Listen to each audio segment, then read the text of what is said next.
mulamu okugamba nti sharhu thalathati al-usul, okwanjuluza n'okunnyonnyola ebikolo ebisatu.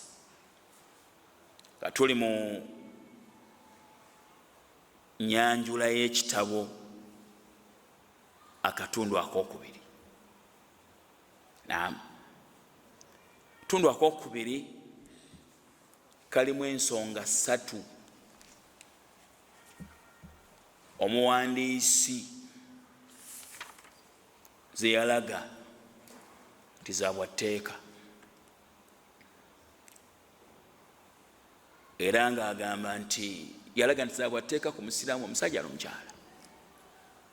Ensonga esooka, al-ula al-imaanu bi anna allaha khalaqana wa razaqana wa lam yatrukna hamalan, okukkiriza ti Allah ye yatutonda n'atugabirira era mu ngeri y'emu yatulekaawo ttayo, bal arsala ilayna rasula, yatusindikira omubaka. Faman ata'ahu, nagondera omubaka, dakhala aljannata, ayingira ejjana. Man asaahu, najemera omubaka oyo, dakhala an-naara, ayingira omuliro. Ensonga esooka, omuwandiisi gye yalaga, emu ku nsonga omuwandiisi gye yalaga nti za bwatteeka ku buli muntu yenna,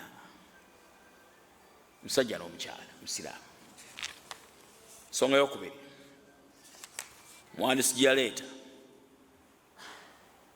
Allahu azza wa jal la yarda an yushraka ma'ahu fi ibadatihi ahadun. Ogwo gwe mutwe omuteeseesi w'ekitabo gwe yateekamu. Allah tasiima kumugattako kintu kyonna mu kusinzibwa kwe. Ensonga eyokubiri, inna Allaha la yarda an yushraka ma'ahu fi ibadatihi ahadun. Allah tasiima, kyasinga obutasiima kwe kumugattako ekintu kyonna mu kusinzibwa kwe. Ensonga eyokubiri. Ensonga eyokusatu, ensonga esatu omuwandiisi yaleeta, anna man ataa ar-rasula, mazima oyo yenna agondera omubaka, wa wahhada Allah, nayawula Allah subhanahu wa ta'ala, la yajuzu lahu muwalatu man hadda Allah wa rasula, takkirizibwa kufuula muntu yenna mukwano gwe ebbanga omuntu olwo lyamala nga awalana Allah subhanahu wa ta'ala n'omubaka, walau kana aqraba qaribin, kaba oluganda olw'okumpi. Ensonga esatu omuwandiisi ze yaleeta. Akati tuzze twogera ebigambo ebirala bisaagala tuddemu olw'obudde. Twagamba nti ensonga esooka eriko ebibuuzo bina byebiriwa. Ensonga esooka eriko ebibuuzo bina nga ansa y'ebibuuzo ebyo eri mu nsonga eno yennyini esooka. Ekibuuzo ekisooka, min aina ji'na, twavaawa, ansa yakyo anna Allah khalaqana, Allah yatutonda. Ekibuuzo ekyokubiri, walimaadha ji'na, lwaki twajja mu nsi muno.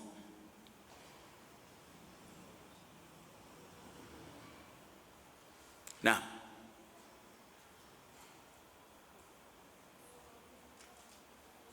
lina'buda Allaha wahdahu la sharika lahu, ensonga yatuleeta mu nsi muno, ibadatu Allahi wahdahu la sharika lahu, twajja lina'buda Allaha wahdahu la sharika lahu, twajja kusinza Allah subhanahu wa ta'ala. Ensonga yatuleesa khalaqana wa razaqana, yatonda n'atugabirira. Walam yaturukuna hamalan, teyatulekaawo ttayo. Byonna bye yatugabirira yabitugabirira bituyambeko okutuukiriza ekyatutonza. Kiriwo ekyatutonza, wama khalaqtu ljinna wal insa illa liyabudun. Saatonda majinni n'abantu wala nabitonda lwa kunsinza. Era tiyatulekaawo ttayo, tyatutonde tubeerawo bubeezi buli omu akola ekyayagala. Ayahsabu linsan an yutraka suda, omuntu alowooza ajja kulekebwawo alya butaala nga mbuzi akola ebyayagala? Nedda, yatutonda atulagire era atuziyize. Naam, kibuuzo ekyokusatu kiri ku nsonga eno esooka, wa ila aina nadhhab, oluvannyuma lw'okuva mu bulamu buno obw'ensi tuddawa?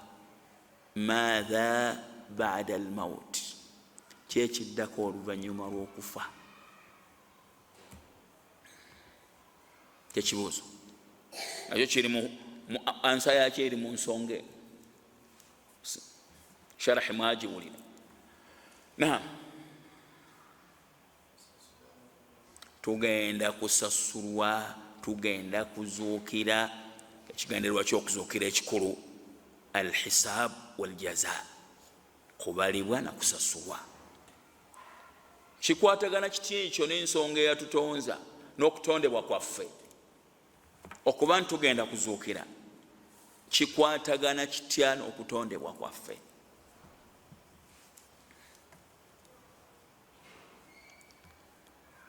Nina emikono ebiri genda mu darasa. Okuba nti tugenda kuzuukira kikwatagana kitya n'okutondebwa kwaffe? Naam, naam.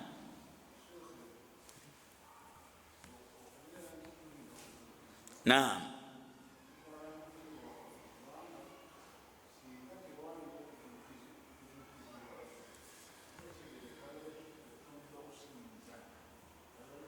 senga tewaaliwo okuzuukira kitegeeza twandibadde tetutondeddwa kusinza. Waali kyogedde bw'oti, okutondebwa kwaffe waliwo ensonga lwaki twatondebwa. Kati wabeera waliwo ensonga eyatutonza, kitegeeza nga kusinza Allah subhanahu wa ta'ala, kitegeeza nti wateekeddwa okubaawo okusasulwa, okubalibwa n'okusasulwa, okusinziira ku nsonga eyakola ki? Eyatutonda. Okyo okutondebwa kwaffe, okubeera kwaffe mu nsi kukwatagana butereevu n'okuba ntugenda kuzuukira. Wale tuli mu bubeezi bwe tuli olw'ensonga, ntegerekese ensonga eyo yagenda okusinzirwako okuba nga tuzuukira, tusasulwe okusinzirwa buli omu butya bwe yagituukiriza. Naam, equation yokusatu. Buuza ekyokuna, yatonda lwa kumusinza. Kaifa na'budu Allah kama nuridu au kama yuridu? Ekibuuzo ekyokuna nakyo ki ansa yakyo naye eri mu nsonga esooka. Kama yuridu, na'budu Allah kama yuridu la kama nuridu. Tumusinza nga bw'ayagala, singa bwe twagala. Kaifa na'rif, tumanya tutya ma yuridu, kyayagala tumusinze nakyo. Na tumanya butya bw'ayagala tumusinze an tariqi rusuli, nga tuyita mu kkubo ly'abaki? Sheikh agati walam yaturukuna hamalan, yatulekaawo ttayo. Naam, naam, bal arsala ilayna rasula, yatuma gye tuli omuki? Omubaka. Mbaka oyo akole ki? atunnyonnyole butya Allah bwasinzibwa. Ntegerekese?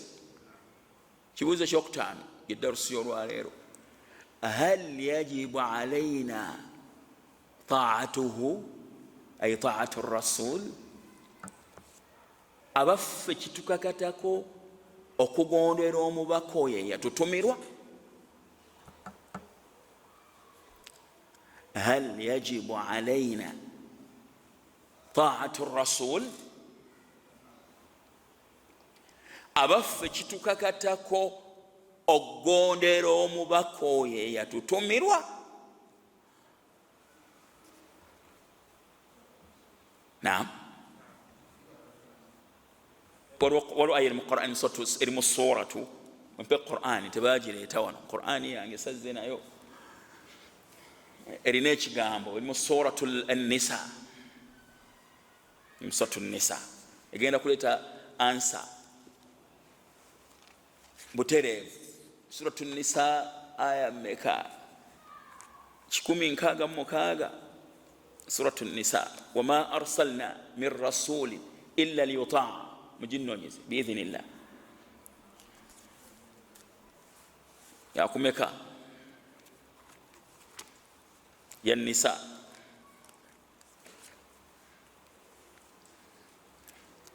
bwova ku aya egamba nti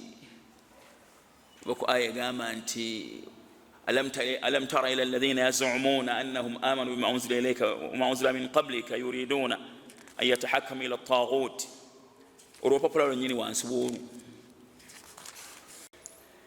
munoonye aya njagala. Naam, njirabi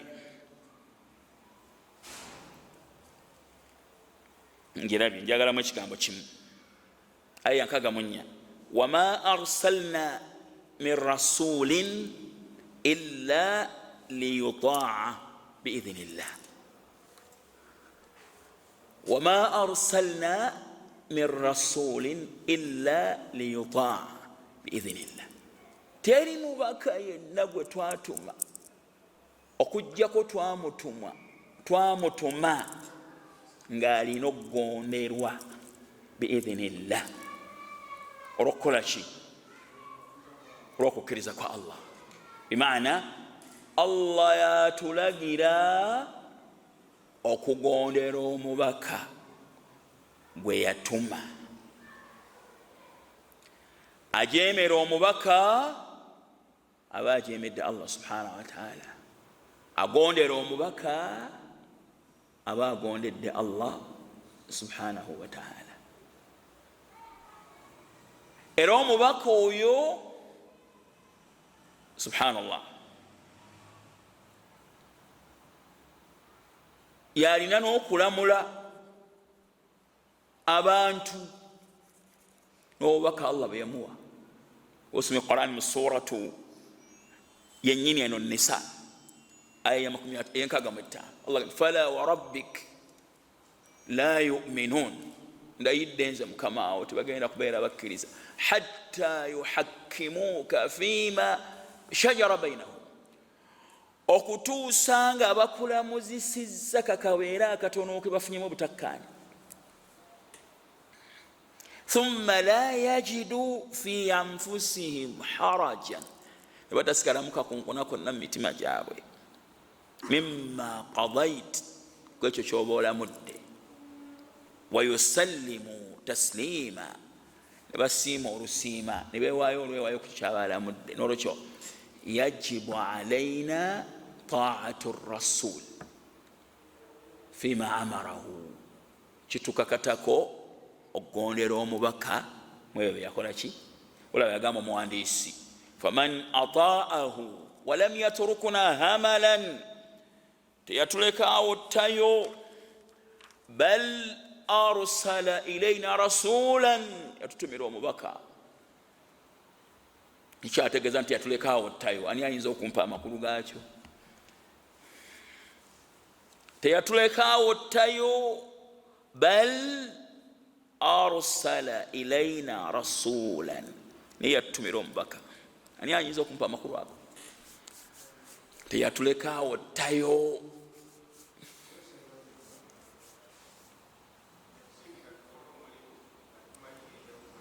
teyatulekaawo ttayo tyatutonze kumusinza amala okutonda okumusinza n'atuleka buli omu akole kyayagala mu kusinza. Teyandisinziddwa bal arsala ilaina rasula, naye yatusindikira omubaka kyabagamba omuwandiisi. Faman ata'ahu, agondera omubaka oyo dakhala aljannata, ayingira ejjana. Waman asaahu, ajemera omubaka oyo dakhala annaara, ayingira omuliro. Bwatu byagamba ntegerekese. Kati mu kigambo kino kyenjagala ntandikireko ndyoke ngende kukiddako kyolwaleero, ebisigadde twabimaliriza. yaga nti qawluhu bal arsala ilaina rasula, kigambo ky'omuwandiisi kyagamba nti tiyatuleka ttayo wabula yatutumira omubaka. Huwa Muhammadun, omubaka ye Muhammadi, nabi Muhammad sallallahu alaihi wasallam, khatamun nabiyyin, owenkomerero mu bannabbi. Arsalahu, Allah yamutuma liyubayyina lana, atunnyonnyole limadha khalaqana, lwaki yatutonda. Kyekisooka, atunnyonnyole lwaki tuli mu nsi, lwaki Allah yatutonda, gwe mulimu gwe. Wala Allah yamugamba mu suratul Kahf ayisema qul innama ana basharu mithlukum yuha ilay, gamba owange gwe omubaka eri abantu bonna ti mazima ddala nze ndi muntu nga mmwe. Yuha ilay, isiddwako obubaka. Annama ilahukum ilahun wahidun, obubaka obwo bugamba ti omusinzibwa wammwe asinzibwa mu butuufu ali omu, ye Allah. Gwe mulina okusinza, bwe bubaka. Naam, bubaka bwenzisiddwako bwebwo. Era obubaka obwo yabulangirira ebbanga lya myaka 23 mu kaseera akasembayo. Era bwe yalinga akoola abantu yabagambanga qulu la ilaha illa Allah tuflihu, mugambe nti la ilaha illa Allah muwone.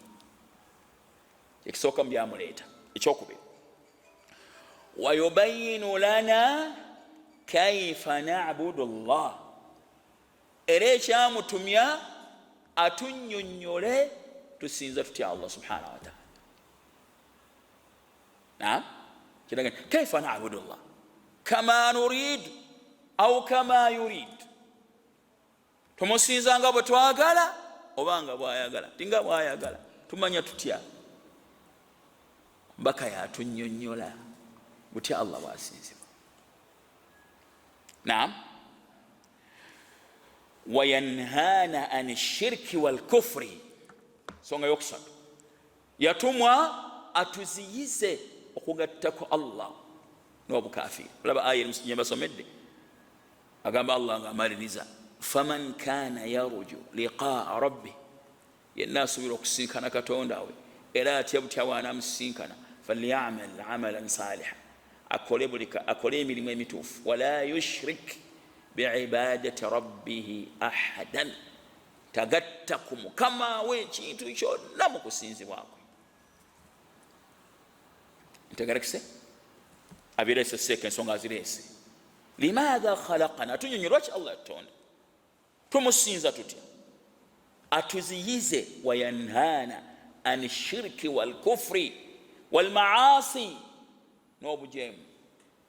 Hadhihi muhimmatu rasul sallallahu alayhi wasallam, ogwe mulimu omukulu omubaka Muhammad sallallahu alayhi wasallam bwe yaweebwa. Kyaba Sheikh agamba nti waqad ballagha albalagha almubin, yatuusa olutuuso olwo olwatu, wa adda alamanata, obwesigwa yabutuukiriza nga Allah agamba balligh ma unzila ilayka min rabbik, tuusa obubaka obukusiddwako, wa in lam taf'ali fa in lam wa in lam naam wa in lam taf'al fama ballaghta risalata, bonaaba tokikoze ojja kuba tutuukiriza obubaka bwakuweebwa. N'alafuba n'ekiro n'emisana okutuusa obubaka obwamuweebwa. Wa nasaha al umma, n'alungamya umma alayhi salatu wassalam eri buli kyonna ekyetaagisa eri okuwona kwayo. Nabagamba wano mu hadithi ya Jabir ibn Abdullah, yatuuka n'okugamba mathali wa mathalukum kamathali rajulin awqada naaran, ekifaananyi kyange nammwe abantu be natumwamu kifaanana ng'ekifaananyi ky'omusajja eyakuma omuliro. Faja'ala aljanadibu walfarashu yaqa'na fiha, ebiwuka ebyagala ennyo omuliro n'ebiwojjolo, olaba enseene n'ebiwojjolo, biwuka ki ebirala? Nzige, ebyo byonna byagala omuliro, nebijja nga byesuula mu muliro. Ohuwa yadhubbuhunna anha, omusajja abitangira. Byo we biraba ekitangaala, biraba nti biri safe, biraba nti webituuse biri bulungi. Musajja amanyi nti newankubaddeyo bisikiriziddwa ekitangaala bigenda kuzikirira, kyava abitangira bireme kuzikirira. Ohuwa yadhubbuhunna anha, kyabaga naye bwafaanana wa ana akhidhu bihujazkum ani nnar, nange nkwata mu mpale zammwe, bagiyita batya wano, mu nkendekende z'empale zammwe, ani nnar, nga saagala muyingire muliro. Wa antum tafallatuuna min yadi, ne munneesikambulako ne mugenda mugwesuulamu. Hadithi ya Jabir ibn Abdullah eri mu kitabo kya Muslim. Mu riwaaya endala nga bwe ŋŋamba te halummu ani nnar, mujje temugwa mu muliro, mujje fatughlibun, ne mumpangula ne mugenda mugwesuulamu. Sheikh ayongera n'agamba nti wabayyana, yannyonnyola, waddaha, n'atangaaza, watarakana ala almahajjati albayda, n'atuleka mu kitangaala, kubo nga yeeyolefu, amazima nga meeyolefu, n'obuze nga bweyolefu. Lailuha kanahariha, toyawula kiro na misana. La yazighu anha illa halikun, kateri ayinza kubula kkubo, teri ayinza butalaba mazima okujjako okuzikirira. nga bwe bwagenda mu hadithi wagenda taraktukum ala almahajjati albayda, balese mu kitangaala kuba ttuufu, lailuha kanahariha la yazighu anha illa halikun. Bwatu byaganda bisalla tegeresa ebitiibwa. Akati bw'amaliriza Seka Fawzani okuleeta ebyo, wahadha ekyokubanga yatuleka mu kitangaala, kama fi qawlihi ta'ala, kiringa bwe kiri mu kigambo kya Allah subhanahu wa ta'ala, alyawma akmaltu lakum dinakum, olwaleero mbajuliza eddiini yammwe, wa atmamtu alaykum ni'mati, nzijuzaku mmwe ekyengera kyange ekyokubafuula abasiraamu, wa raditu lakum alislaama diina, mbasiimidde obusiraamu okubanga yeddiini yammwe. Eyo aya eraga ti eddiini y'obusiraamu yajjula, eddiini y'obusiraamu yajjula. Olaba nti bwe tuba twogera n'abantu bonna abazuula mu ddiini, ab'amawuledi ne bidia endala ezisigadde, tubagala eddiini yajjula. Buli lw'oteekamu ekirala ekitaaliwo ng'eddiini eno ejjula, obanga ategeeza nti Allah subhanahu wa ta'ala ayina by'ataalaba gwe by'olabye, by'olaba nti bisaanidde okubeera mu ddiini ye. Obanga ategeeza nti olabanga olina by'olina okumuteekera mu ddiini ye, naam, kubanga agamba nti yakola etya, yajjula, oba olimbisiza aya eno. Obanga Imam Malik bwagamba ti omuntu yenna ayongera mu ddiini nabanga ategeeza Nabbi sallallahu alaihi wasallam khana risala, yakumpanya obubaka, ayina by'ataatuusa, byolabanga byetagisa okuteeka mu ddiini. Bannange teriyo kikulu kyenkanankana na kusinza Allah nga tumusinza n'ebyo ye kennyini bye yatulagira bye yassa ku Nabbi Muhammad sallallahu alaihi wasallam, so kumusinza ne bye tweyiyiza bye tunoonyeza obujulizi. Naam, tulekawo ebiri n'obujulizi ne tunoonya bye tunoonyeza obuki, tunoonyeza obujulizi. Obeera butamanya na butateeka bintu mu kifo kyabyo. Ntegerekese bw'atyo seeka byamaliriza. Kakati bwe yali ayogera ku kigambo ekigamba nti qawluhu man ata'ahu, yenna agondera omubaka oyo fima amara bihi, mwebyo bye yakola ki, bye yalagira, dakhala aljannata, ayingira ejjana.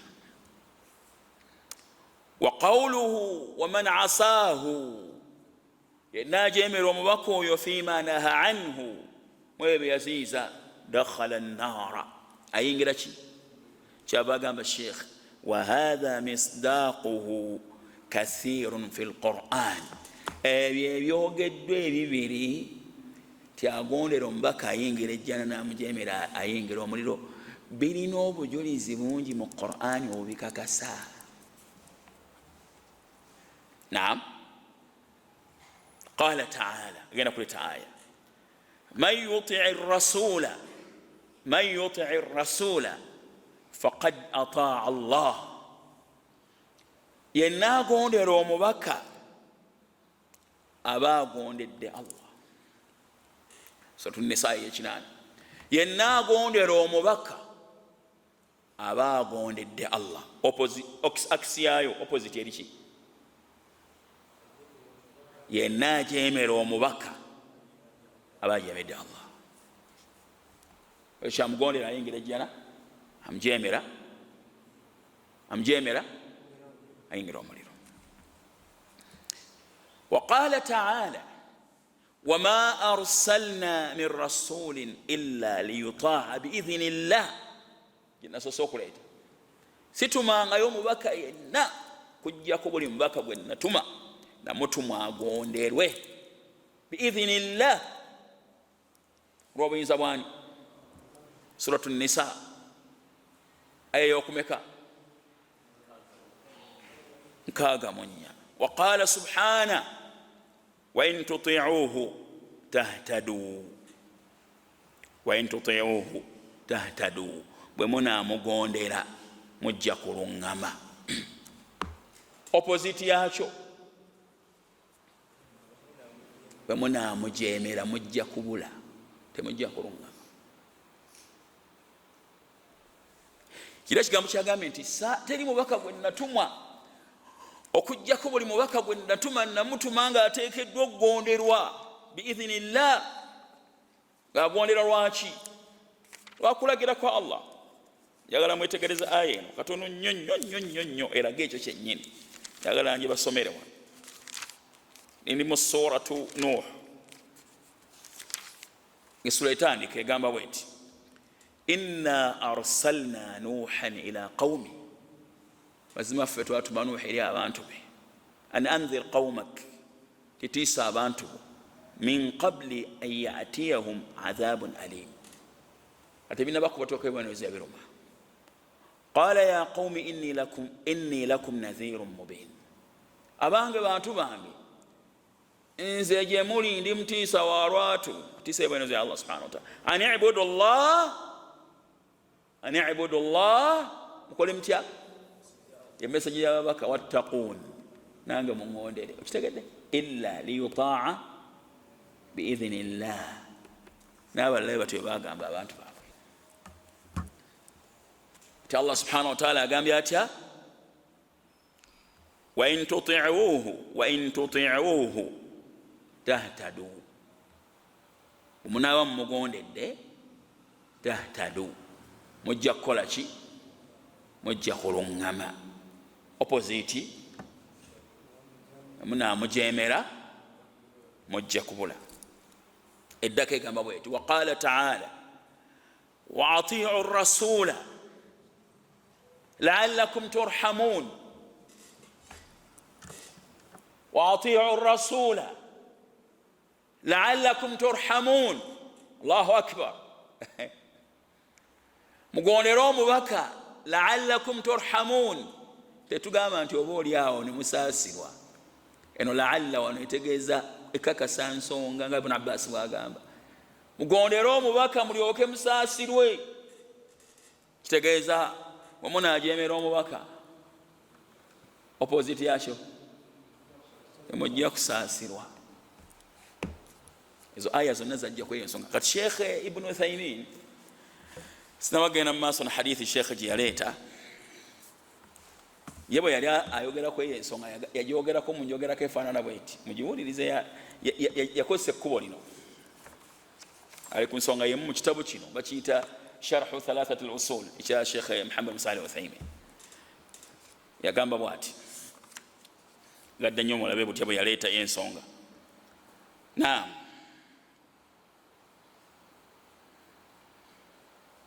Allahu akbar, yaleeta nnyingi okusinga kaawo. Yagamba rahimahullah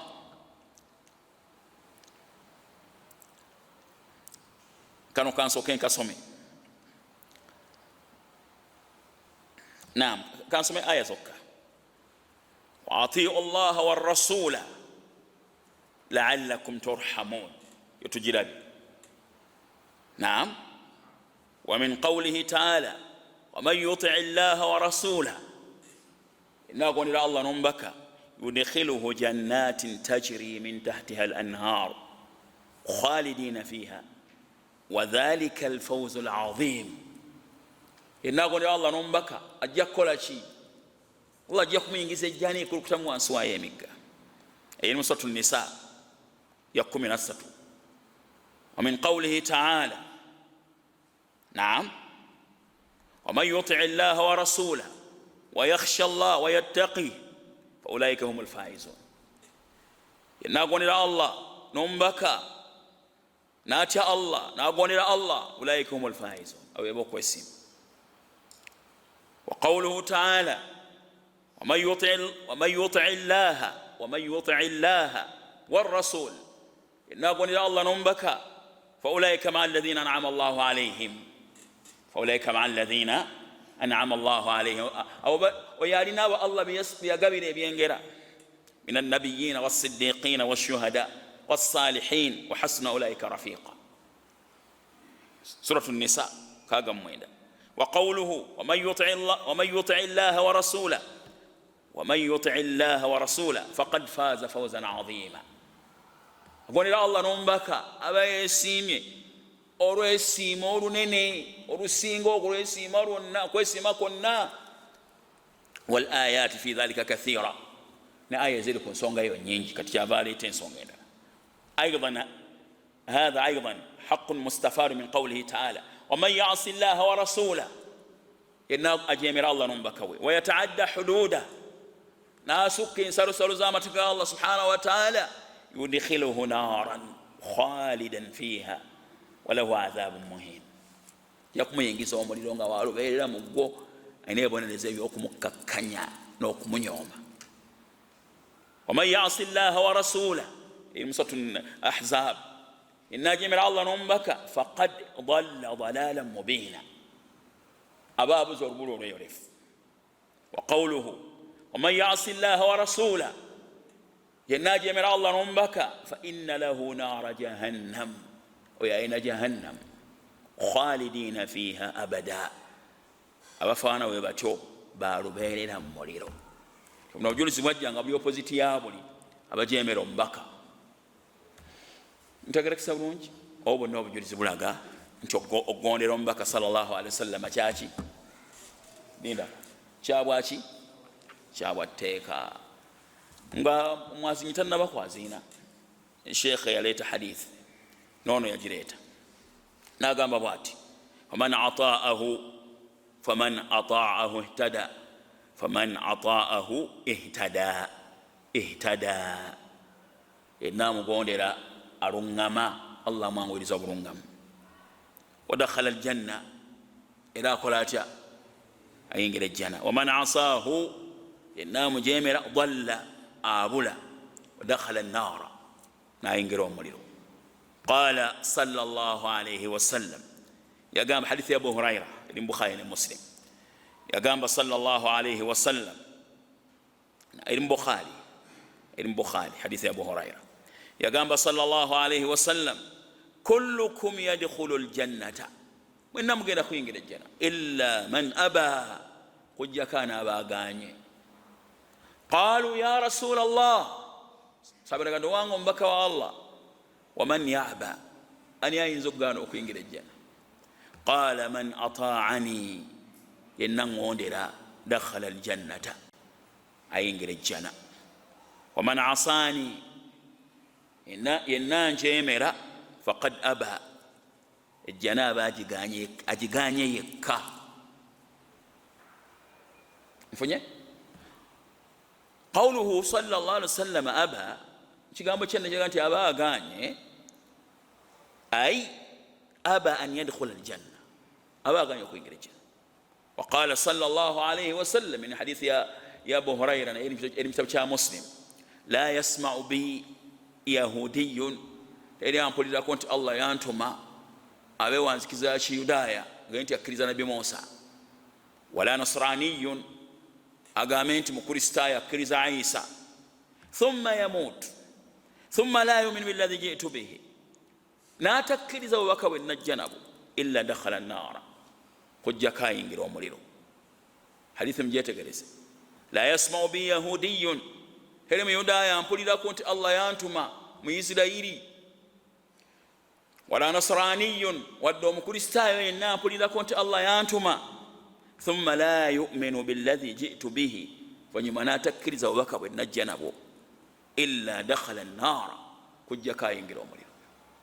Faman ata'ahu dakhala al-janna, yenna mugondera ayingira ejjana. Waman asaahu dakhala an-nar, yenna mujemera ayingira omuliro. Wa hadha huwa al-fariqu bayna al-mu'min wal-kafir, kiki ekyawula wakati w'omukkiriza n'omuki, okukola ki? Okukkiriza omubaka n'okumugoberera. Ntegerekese? Munfunye? Tujja kujja tukomaawo, mwazinyayaziina tulyoke tugende mu maaso inshallah. Barakallahu fikum. Naam. Assalamu alaikum warahmatullahi wabarakatuh. Nga tugenda ku kitundu ekyokubiri mu darusi, oluvannyuma lwa aya ze muwulidde, naam, njagala mumpeeyo emigaso ebyokuyiga bina oba emigaso ena omuntu gy'afuna bw'agondera omubaka ku aya z'ensomi. Mugaso ogusooka,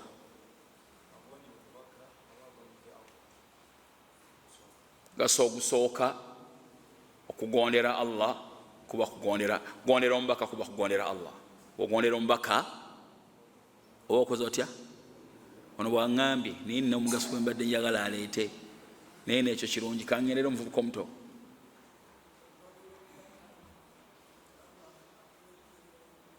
Naam?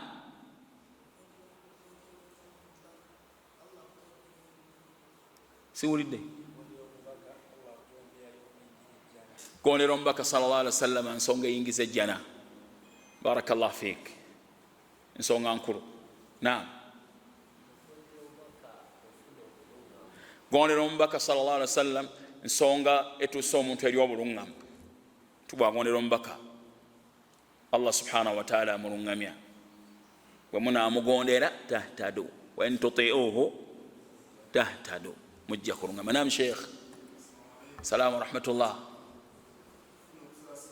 Ogondera omubaka ofuna okusaasira kwa Allah subhanahu wa ta'ala. Gondera omubaka nsonga etuusa omuntu eri okukola ki? Eri okusaasirwa, Allah n'amusaasira. Naam, nsonga endala.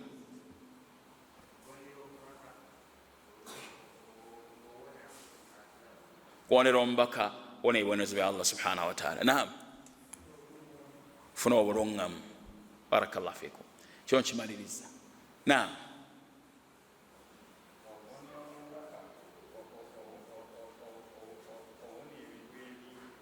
Owona ebiki? Zibu ebingi. Barakallahu fikum. akati jazakum allahu khairan wa nafa allahu bikum al-islam wal muslimin. Njagala tulina masala abiri. Kugwanira omubaka kyeki?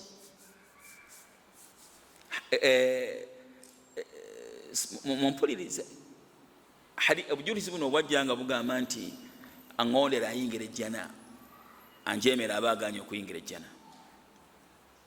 Teri ampulirako kabe muyudaaya wa munasara n'atanzikiriza n'atakkiriza obubaka bwe najja nabwo kujjako ayingira omuliro. Wajjawo amasala. Okugondera omubaka kuno okwogerwako mugondera okufaanana kuti okuyingiza ejjana era okuwonya omuntu omuliro.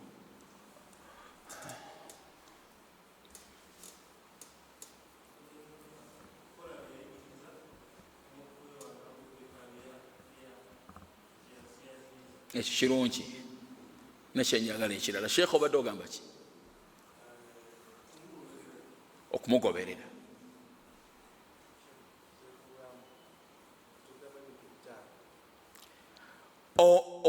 Ekigendererwa wano mukiwulirize, ekitandikirwako okumukkiriza n'okumugoberera. Okumukkiriza n'okumugoberera n'obutaba nakyozaayo kyonna ku bubaka bwe. Okumukkiriza n'okumugoberera n'okubanga tolina kyozaayo kubaka bwe yajja nabo, kakibeere kya sunna. Kwetaga ebintu bisatu wano: amugondera ayingira ejjana, amujeemera ayingira omuliro. Okumukkiriza, al-imaanu birisalatihi, kukkiriza obubaka bwe, kitandikirwako byonna. Buli awakanya obubaka bwe aba tamugondedde, aba amujeemedde. Ekyo kimu. Ekyokubiri, ittibaa'uhu oba ittibaa'u ma jaa bihi min alwahyi, okugoberera obubaka bwe yajja nabwo nga bwe buli, nga tobuuzizza. Naam. Ekyokusatu, obutazzaayo kintu kyonna ebyo yajja nabyo, kasita obujulizi bwakyo bubeera butuufu. Tolina kyolina kuzzaayo wadde okujerega, wadde okukkakkanya. Kakibeere kya sunna, bw'okizzaayo oba omuwakanyizza. Ewe kiba kya sunna nga si kyatteeka, tekifunyisa musango, okakatibwako okukiwa ekitiibwa ne bw'oba tokikoze. Kubanga buli kye yajja nakyo mazima, buli kye yajja nakyo bubaka. Boki? Bubaka. Wagamba nti utiitu alqur'ana wa mithlahu ma'ahu. Ewa Qur'an nekifaanana Qur'an. Kifaanana Qur'an sunna. Kifaanana Qur'an sunna. Hadith. Ntegerekese lwekyo ebintu bisatu byetaagisa ku nsonga zino ezireeteddwa. Man ata'ahu dakhala aljanna, man asaahu dakhala annar. Kutaaga ebintu bimeka? Okukkiriza obubaka bwe yajja nabwo bwonna nga bwe buli. Ekyokubiri, okumugoberera, goberera obubaka bwe yajja nabwo. Ogaana obugoberera oba omugondedde, obugaana omugoberera omujendedde. Ekyokusatu, obutazzaayo kyonna kye yajja nakyo. ne bw'oba tokikoze. Ntegerekese ezo pointi 3 muziteekeko ebirowoozo nkulu kweyo ensonga.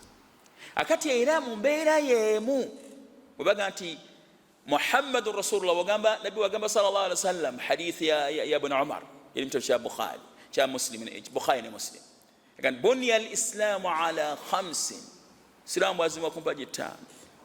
Baji esooka shahadatu la ilaha illa Allah wa anna Muhammadan Rasulullah, shahada ziri 2. Era abamanyawo mbagamba nti kibeeta tawhidul mursili wa tawhidul mursali. Tawhidul mursili kwe kwawula eyatuma ya la ilaha illa Allah, kwawula yakola ki eyatuma. Wa tawhidul mursali okwawula eyatumwa kola ki teri muntu akukakatako kubanga omukkiriza n'okukkiriza obubaka bwe yajja nabwo kwawukana ku bantu bonna. Koleko baka Muhammad sallam kakati wako okukkiriza nti wa ashhadu anna Muhammadan Rasulullah, nawakkiriza la ilaha illa nogana Muhammad Rasulullah, tobeera musiraamu. Nazikkiriza 2 ziyita 2 tekuliiko emu. Akati wa ashhadu anna Muhammadan Rasulullah yeetagisa ebintu 6 okusobola okubeera entuufu. Okkiriza nti Muhammadan Rasulullah kikukakasaako ebintu 6. Ebintu 6. Ekisooka al-imaanu bi'umumi risalatihi wa annahu khatamul anbiya wal mursalin. Okukkiriza nti obubaka bwe yatumwa eri abantu bonna era yewe enkomerero mu bannabbi. Okkiriza nti obubaka wa Allah eri abawarabu, otakkiriza nti mubaka wa Allah eri abantu bonna, oba tomukkiriza.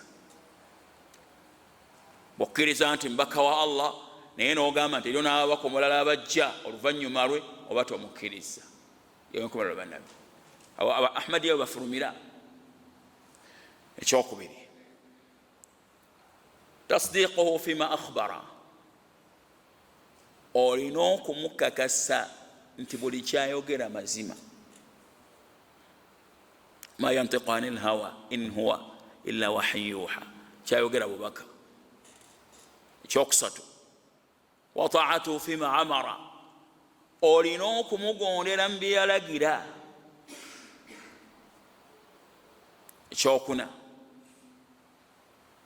wajtinabu ma nahaa anhu wa zajara, olina okwewala n'okwesamba buli kyonna kye yaziyiza ne yeekesa abantu ba umma ye okubeera nga bakikola nga bwalaba shiriki n'ebeera bigobeera shiriki. Ekyokutaano, wa an la yubada Allah illa bima shara'a, olina okukakasa nti tosinza Allah okuggyako nga bwe yayigiriza, singa gwe bw'oyagala. Ekyomukaaga,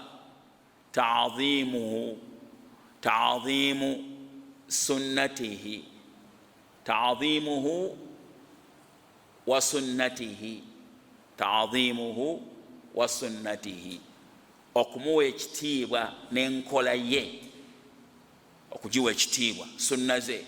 Wal iqtidaa'u bihi, n'okumufuula ekyokulabirako kyo. Ta'dhimuhu wa sunnatihi wal iqtidaa'u bihi, n'okubanga kyekyokulabirako kyo. Laqad kaana lakum fi rasulillah uswatun hasana, kyekyokulabirako kyo. Wajjako eddiini. Ntegerekese okugamba nti okukkiriza Muhammadu Rasulullah weetaagisa ensonga 6. Ensonga esooka tugambye tutya? Okukkiriza nti yatumwa eri abantu bonna era yasembeyo mu bannabbi. Ekyokubiri, okukakasa nti buli kyayita ku lulimi lwaki mazima.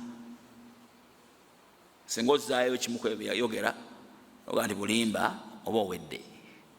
Ekyokusatu, okumugondera bye yakola ki bye yalagira. Ekyokuna, okwesamba buli kyonna kye yaziyiza ne yeekesa abantu ba umma ye ku kyo. Ekyokutaano obutasinza Allah okuggyako nga bwe yayigiriza. Ekyomukaaga okumussaamu ekitiibwa n'enkola ye n'okumufuula ekyokulabirako kyo mu bulamu bwo kubanga bw'oggyako eddiini yo n'empangaala yo. Ntegerekesa bulungi? Onfunye muganda wange? Naam? Ekyomukaaga okussa munnabbi yennyini ekitiibwa ng'omuntu, obutamukkakkanya. Okumukkakkanya bukafiiri, okumuvuma.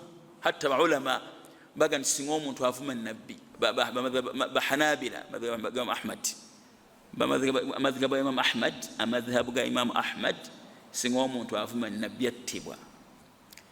Tene bw'aba yeenenyezza attibwa, yamanyi singa omuntu avuma nabbi attibwa, haddi ye kuttibwa. Ne bwe yagamba nti neenenyezza, yuqtalu, attibwa qawlan wahida. Sheekhe wange yagamba nti ebyokwenenya biri wakati we ne Allah. Kasitaavuma nabbi n'amutyoboola, ta'dhimuhu, okumussaamu ekitiibwa, obutalumba kitiibwa kye ng'abakafiri bakola. Kituuka ekyo tugamba nti okumussaamu ekitiibwa kitegeeza ki? Kitegeeza n'okutegeeza nti toyimirira oba mutyoboolera, bamuvumira nga bwe kibeera mu paaka empya wali enkadde wali nga bavuma nabbi bamwogerako ebigambo nga oyimiridde owuliriza ki? Ogenda kuganyulwawo kya? Tobeera babatyoboolera nabbi sallallahu alaihi wasallam, we bamuvumira toyimirirawo. Tofuula muntu mukwano gwo ng'atyoboola nabbi, atyoboola, tabeera mukwano gwo, atyoboola nabbi, abeera mukwano gwo, n'oseka naye ng'atyoboola nabbi. Kumussaamu ekitiibwa, watu'azzimuuhu watuwaqqiruuhu. Aya al-Musatul al-Fathi, Allah ebyo naye byogera ku nabbi. Yagamba bw'ati Allah ku nabbi, Musatul al-Fathi yagamba ati Allah ku nabbi. Nsaba aya eneebeereho omwaka gye ngenda okusoma Suratul Fathi, muddeyo mugisome kwera ensonga gye njogeddeko esembayo. Naam, Suratul Fathi. Naam, agamba Allah subhanahu wa ta'ala, inna arsalnaaka shahidan wa mubashira wa nadhira. Twakutumanga oli mujulizi, oli musanyusa, oli mutiisa. Litu'minu billah wa rasuli wa tu'azziruhu wa tuwaqqiruhu. Baka mukole mutya? Musseemu ekiki? Otyo umugulumize. Ayeyo ey'omwenda, ta'dhimuhu wa sunnatihi, okumussaamu ekitiibwa n'enkola ye, waliqtidaa'u bihi, n'okumufuula ekyokulabirako kyaffe mu mpangaala yaffe. Naam, ani ayina Qur'an? Sheikh Abdul ku ssimu ye ogirina? Nina ebigambo mbadde njagala mpulire bye yayogera nga vunula aya. Sheikh Hamza ogirina? Nga kyewuunyisa.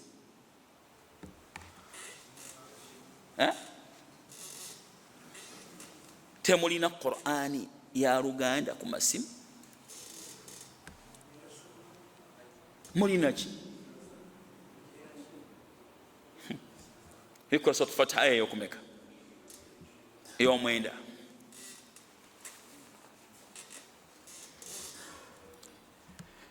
Mulaba nze Sheikh Abdul Karim Sentamu rahimahullahu ta'ala mumpulirize kino kyagenda okubagamba. Utaye tusome ewuwe mu ddiiro lye Qur'ani ya Sheikh yabeeranga waawo, Sheikh Abdul Razak, ng'Oluganda lwonna oluyinza okubanga lwetaagisa nga lwamunda. Muleta kulanya musajja mukulu we mwana wattu nga Sheikh mulamba, mwana wa tumulete kwali musajja mukulu tulabe ekigambo kyeyagamba. Sheekhe mulamba Qur'ani ya sheekhe ng'aba nayo ekyetaagisa okubanga tumanya Luganda kino yakozesa mu kigambo kino nga tukifuna. Naam mutabani wange.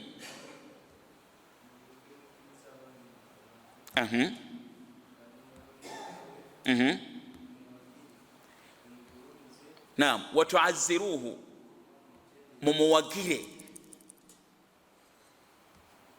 Naam mukole mutya waliwo alese amakulu amalala. Watuwaqiruhu kigambo waqqara kitegeeza kitiibwa omuseemu ekitiibwa. Kati kino kitegeeza kutendereza Allah ekisembayo. Watusabbihuhu kitegeeza kukola ki kutendereza Allah kidda ku mbaka. Naye tuazziruhu watuwaqiruhu. Tuazziruhu kitegeeza kukola ki kumuwanirira kumuyambako mumuyambeko kumuyambako kutuusa bubaka bwe nga bwateekeddwa okubutuusa. Watuazziruhu.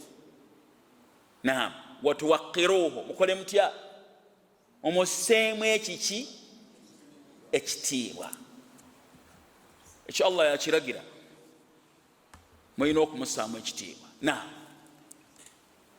aya mujja kuddamu ngalo gisoma. Naam salaamu rahmatullah.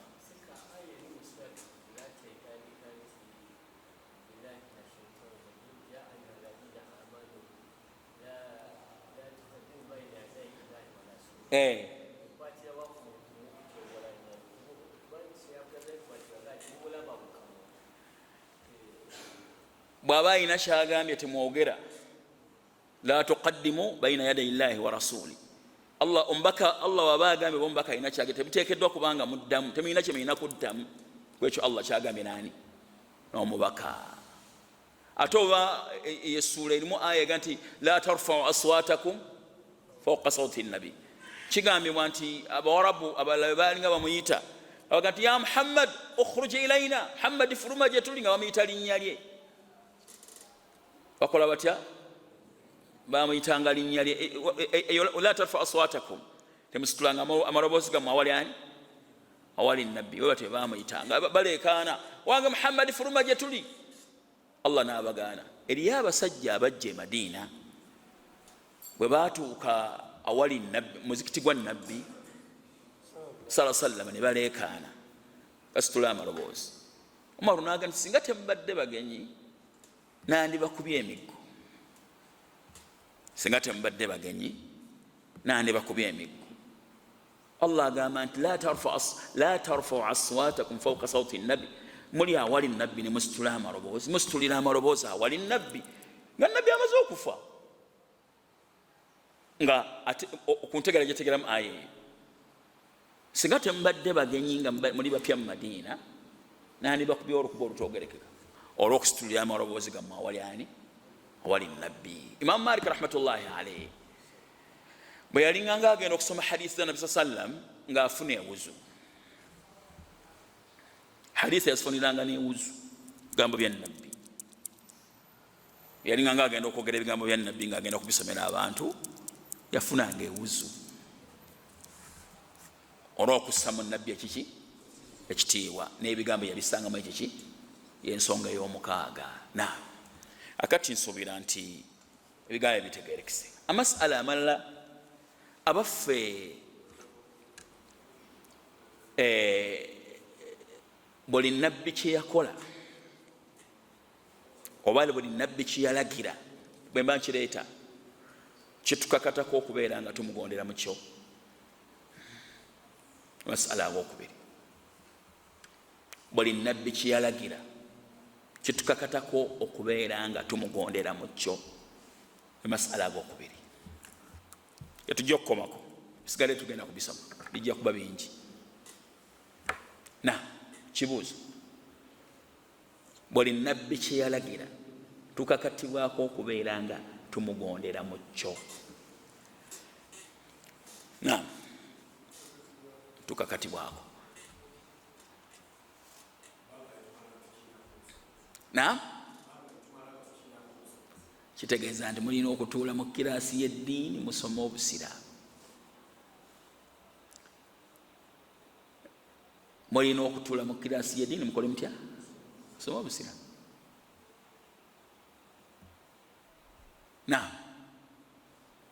Nabbi bye yalagira biteekulwayo emiteeko ebiri. Biteekulwayo emiteeko emeka? Waliwo ma amara bihi ala sabili lwujubi. Waliwo bye yalagira ng'endagira gy'abiragira eraga nti kyabwatteeka ku muntu okubikola. Olwo tuba tukakatibwako okubeera nga tubikola era nga bw'otakikola ofuna omusango. Wabero ma amara bihi ala sabili listihbab. Oba bye yalagira ng'endagira gy'abiragira si yaki, si yawatteeka.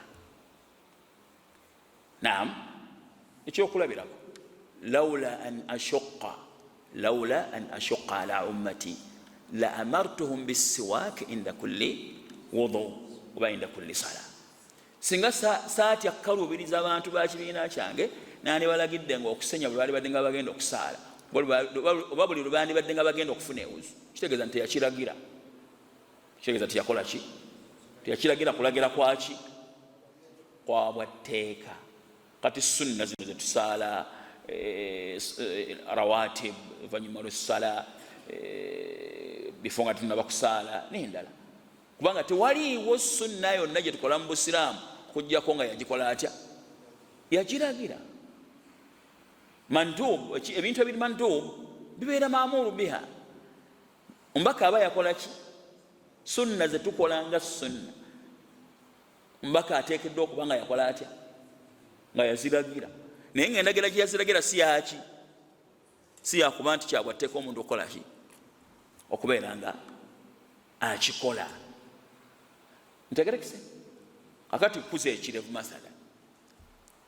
Nabbi yakola atya? Yakiragira. Endagira gyekiragira myaki? Yabwatteeka. Kati abantu abalala olw'obutamanya bwe bawulira ekigambo sunna, definition ya sunna eri bafuqaha abamanyi ba fiqhi, ma yuthabu fa'iluhu wala yuaqabu tarikuhu. Kyekintu ng'omuntu aba akikoze afuna empeera, aba takikoze tafuna musango. Tamanyi nti ekyo kikwata ku ebyo nabbi bye yalagira mu ndagira etali yaki? Yabwatteeka. So nabbi bye yalagira mu ndagira eyaki? Kibeera kyabwatteeka ku muntu okubeera nga akikola watakikola afuna omusango. Ntegerekese bulungi? Munfunye? Ekiriga nti okumugondera mu bye yalagira tuba tutegeeza okumugondera mu bye yalagira okulagira okwaki? Okw'obwetteeka.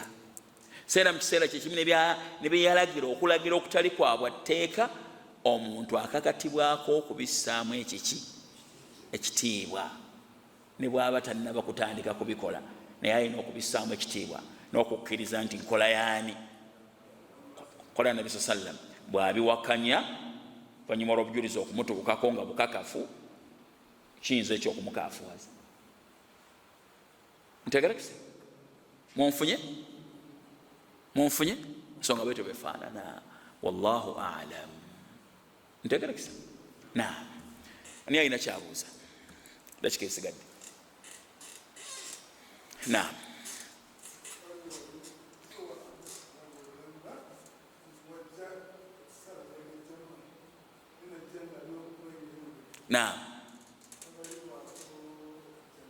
Naam. Tewagategeera.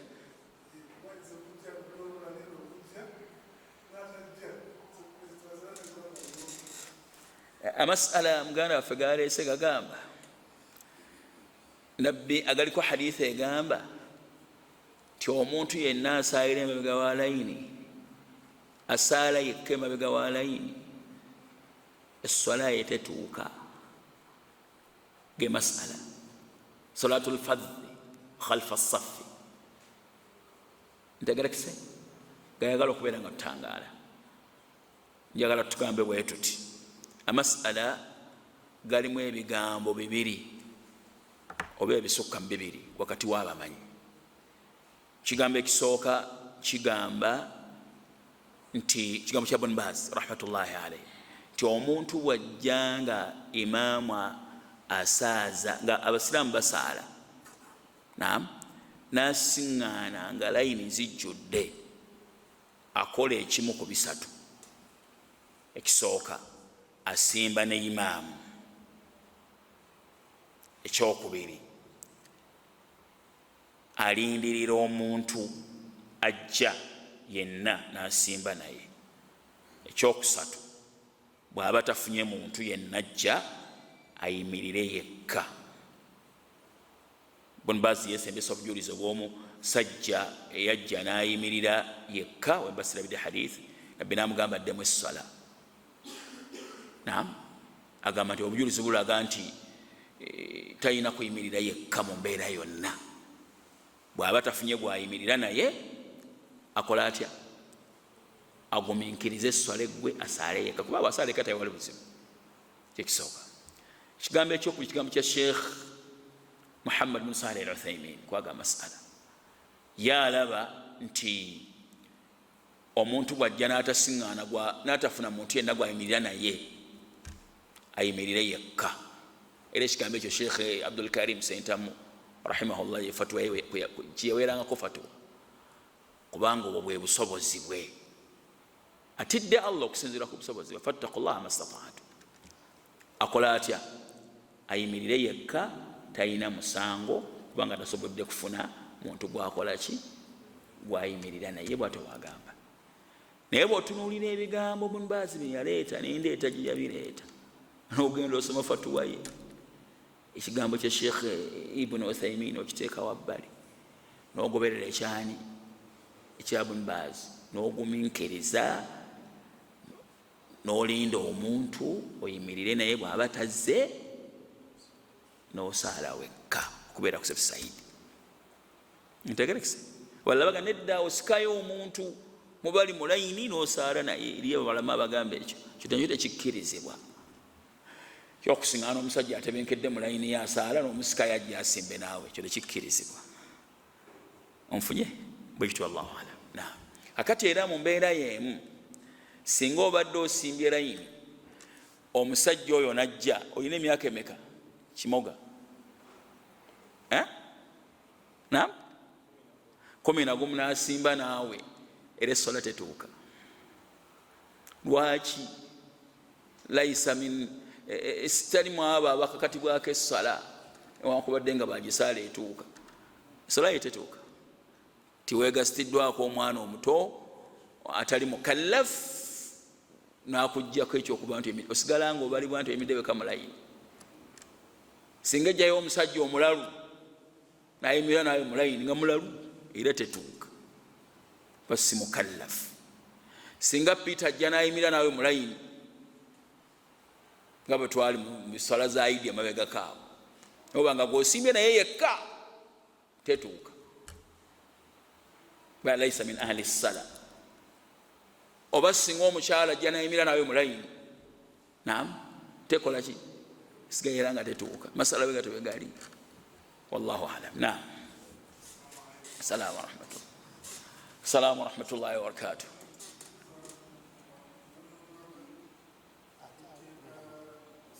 Siwulidde Sheikh? Naam. Naam. Okugondera omubaka okwetteeka n'okwa sunna. Okwetteeka nabbi asobola okulagira ekintu sallallahu alaihi wasallam, bw'amala okiragira neetabaayo obujulizi bwonna bulaga nti si kyabwatteeka, ekyokulabirako Allah subhanahu wa ta'ala mu Qur'an oba Qur'ani esobola mu Qur'ani ekitiibwa. Mathalan kanete ekyo kyembandeeta, Allah yatugamba okuwandiika ki? Idha tadayantum bidayinin faktubu, muwandiike ebbanja. Ekyo kiragiro. Kiki? Kiragiro. Tumanya tyale kiragiro si kyabwatteeka. Nabbi sallallahu alaihi wasallam yatunda oba yeewola n'atakola ki? N'atawandiika. Olaba nti ekitegeeza nti okuwandiika kiri ki? Kiri sunna. Singa nabbi alagira ekiragiro ne watabaawo mbeera yonna eraga nti si kyaki, na tisi kyabwatteeka ng'okuba nti alagidde kino n'amala n'akyawukanako, tumanya nti si kyabwaki. sikyawateeka. So singa alagira ekintu newabaawo embeera ebaawo eraga nti akyawukanyeeko n'aba n'ekirala kyakola nga kyawukana ku kino, batumanya nti okulagira kuno kwa stihbaabu, tekwali kwa buwaze. Oba enjogera gyakyogeddemu, enjogera gyakoze atya? Kaniga hadithi lawla an ashuqqa ala ummati, singa saagala satya karubiriza abantu bakibiina kye, nkitegeeza nti kino kitulaga nti okulagira ku kikwalagiddemu okusenya sikwaki si kwa bwatteeka, kisobola okujja gyendi mu bwongo kusaawe. Naam, wallahu alam. Naam, salaamu rahmatullah.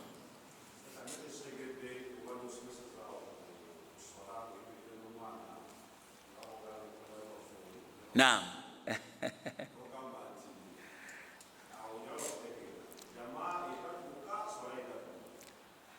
Sola tetuuka, sola tetuuka.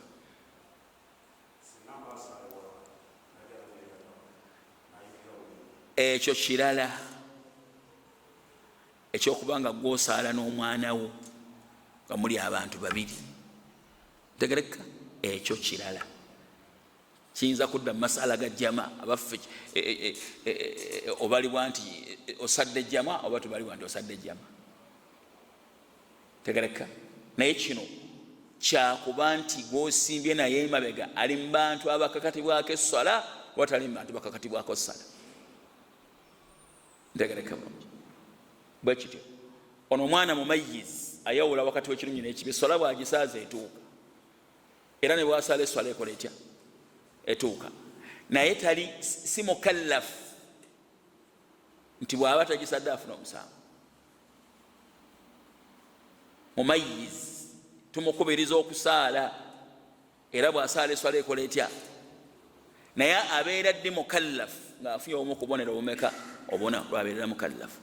Kati bawulaba batunuulira gw'oyimiridde naye, gw'oyimiridde naye ali mu bantu abakakatibwako essala oba nedda etali mu bakakatibwako essala, tegeeza osigala obali wantu oyimiridde wekka. Onfunye? Bwe kyate masala bwe gali. Wallahu alam. Gw'osembayo. Salaamu rahmatullah.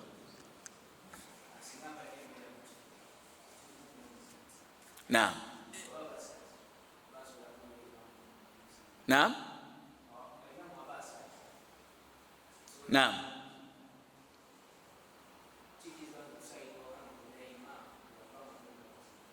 Nedda, tekikkirizibwa. Kikola kitya? Osula wali ewa Seeka Hamza, imaamu bw'aba asaaza okola otya? Muwulira ku muzindaalo. Tekikkirizibwa. Omuntu agoberera imaamu ateekeddwa okubanga batunulira ebintu bisatu. Bw'olaba batunulira ebintu bisatu. Ekisooka, awulira eki? Awulira ki?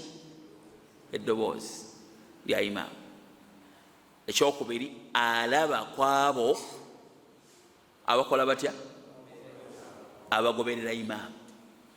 Singa tugamba nti kikkirizibwa ekyo ekyokuba nti ali eri olw'okuba awulira eddoboozi agoberera imaamu, tegeeza nti abantu baalisaalidde essala ku TV ne ku maleediyo nga bawulira ddoboozi lyokka. Onfunye? Bwe kityo, wallahu alam. Naam. Tukibola nti bakkiriza baulama kankikumi awo. Subhanaka Allahumma bihamdika ashhadu an la ilaha illa anta astaghfiruka wa atubu ilayk. Assalamu alaykum wa rahmatullahi wa barakatuh. Kyenje okwongera okutangaza ekibuuzo Seeka kyabuuzizza n'abankomyewo, okwongera okubawa ebyokulabirako. Tumanya tutya nti kino nabbi yakiragira okulagira kwa bwatteeka, okwongera okukimanya.